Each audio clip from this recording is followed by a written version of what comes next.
Thanks to all who have made an honest search and made it this far to the next video.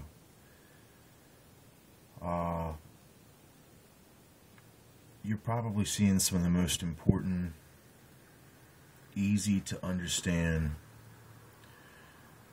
information that just simply points out the very complicated truth in a pretty simple way.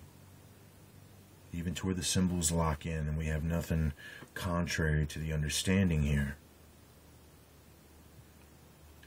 So now we're looking at the book of Hosea, chapter 6, verse 6.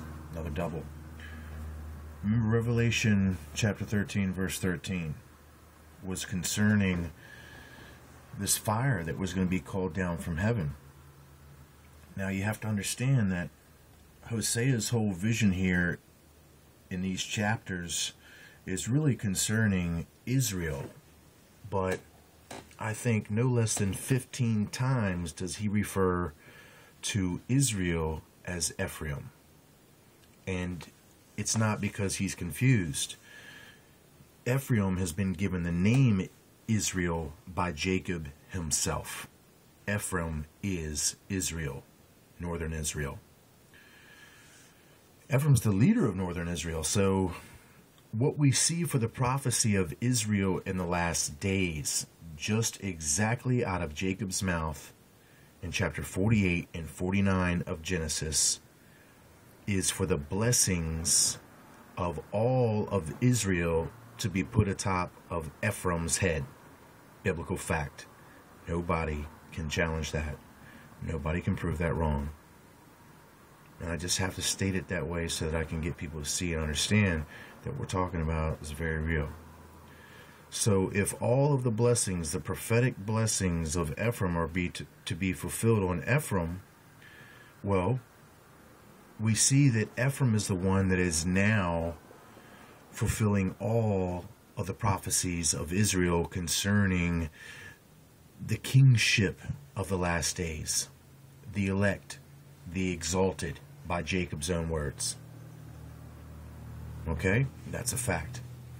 So you need to understand that Ephraim is wicked.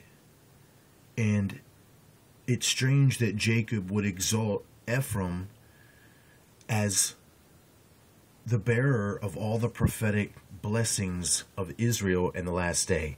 He says all the blessings will be atop Ephraim's head. Joseph even tries to oppose in some way, but Jacob would not be moved. So this is what's important to understand, is that Ephraim is Israel in the last days. So all these people that are talking about Israel in the last days and all the prophecies that have everything to do with Israel, and they're all backing it up and they're all supporting it, they're supporting false Israel. They're supporting those that say they're Jews and are not, yet they're of the synagogue of Satan. It's a fact. It's a fact. And most of them actually know it. They know this.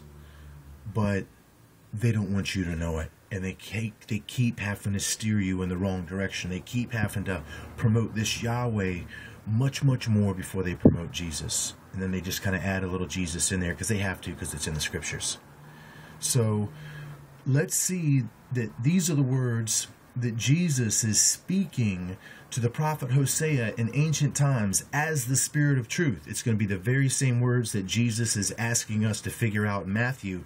We first find them being spoken to Hosea via the Spirit in chapter 6, verse 6.